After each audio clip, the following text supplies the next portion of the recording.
જય માતાજી, હર હર મહાદેવ। આપણે આજના બ્લોગની શરૂઆત કરી દઈએ છીએ અને આપણા ઉપર થોડી તૈયાર કરી તો આપણે અભિષેકને કહી દઈએ પાણી સોનું પડે। અભિષેક આપણે બીજા માળે પહેલા પાણી ભરાય છે વરસાદનું બંધ કરો યાર, એ આપણે ઘણી કમ્પ્લેનો કરી ધીરનભાઈ ને મનોજભાઈ બેન, પણ હજુ સોલ્યુશન લાવતા નહીં, એના કારણે આપણે લાઈટ ખુલ્લી રાખી છે ઉપર। લાઈટ નું કોમ નહીં યાર, એટલા પણ બીજું માળે આખું ધાબુ ભરાયેલા, પેલું ઉપર ખુલ્લું નહીં, એ ધાબુ ભરાય, ધાબુ જમે હે તો એનું પાણી હોય છે આવે હે રાતનું સ્ટુડિયોમાં આવતો રહે ના હોવું જોઈએ યાર આવું બસ તાન આપણે અભિષેક સ્ટુડિયો પર આવી જાય ને આ બાજુ આપણે આગળ જલુભા પર સ્ટુડિયો પર આવી જાય, બીજા બધા માણસો આપણે ખાસા બધા સ્ટુડિયો પર બેઠા હોય। તો હમણાં આપણે ઓફિસનું કામ ચાલુ હોય એટલા દાડા લગભગ જે નાની મોટી મિટિંગો ઓફિસની થાય, જે ઓફિસમાં જે આપણે વર્કરો બધા કામ કરે એ બધાની બેઠક આપણા સ્ટુડિયો ઉપર જ હશે।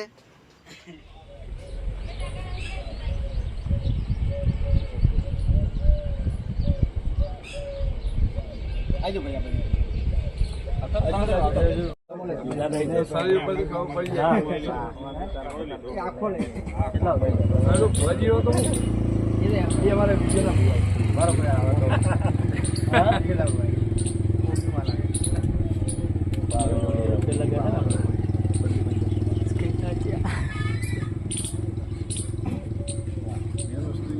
આમ તો વાત કરી ન્યાય આપવો ને કરવું ને સ્ટોરી ભાઈ કેટલી બધી અમે છીએ કરો આપની લઈ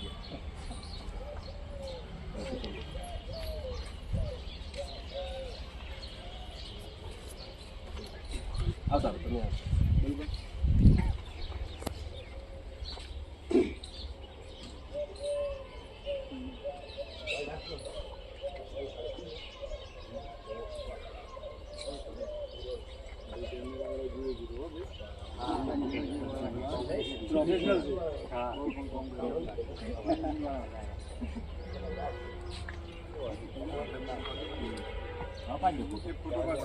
જય માતાજી। આપણે કાલે બ્લોગ પૂરો નહોતો થયો, શોર્ટ બ્લોગ થઈ ગયો હતો 4 થી 5 મિનિટનો, એટલે કાલનો બ્લોગ ને આજનો બ્લોગ મિક્સ કરીને આપણે આપણી ચેનલમાં ચડાવીશું।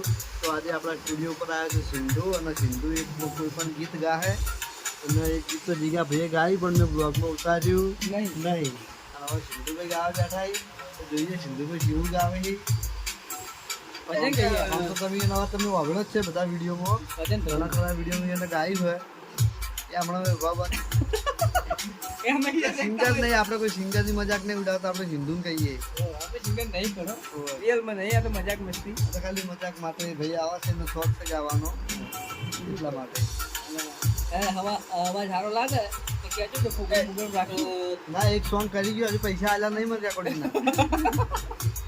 મફત કરી ગયો મફત કરી ગયો એક સોંગ કરી ગયો મફત કરી ગયો, હજુ મને પૈસા આલ્યા નહીં મને કાયદેસર પૈસા આલી દેવા પડે, પણ હજુ આલ્યા નહીં ને માગીએ ને તો રીસળે પૈસા આલી દી, બીજા દાડા આવીને પાછા લઈ જાય। એક દાડો ઘેર બેઠા હતા, કોઈ મિટિંગ હતી કે સિંધુ પેલા પૈસા આલતી યાર માગવી રહ્યા તે ગુંજામાં 10,000 રૂપિયા પડ્યા હતા, બરોબર તો પડ્યા હતા આગળ કદાચ ના હોય તો કાયા થઈ અને રીચડે ગાય કે 2,000 રૂપિયા ગણી ના લીધા, મને ગણી ના લીધા અને બીજા દાડે પાકીટમાં રૂપિયો નહીં, કારણ કે એ તો વ્યવહારના પૈસા હતા, વ્યવહારમાં બધા પટી ગયા હતા, એટલે આપણે જન્માષ્ટમીના દિવસે ત્યાંમાંથી ગાડી ના લીધા હતા, પૈસા વાઈન ફાઈન પટી ગયા।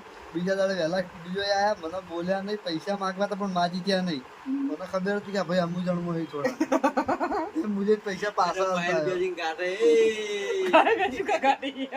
ખોટી વાત ખોટી વાત નહીં, રિયલ વાત હે, પણ યાર આવું તો ના હોય।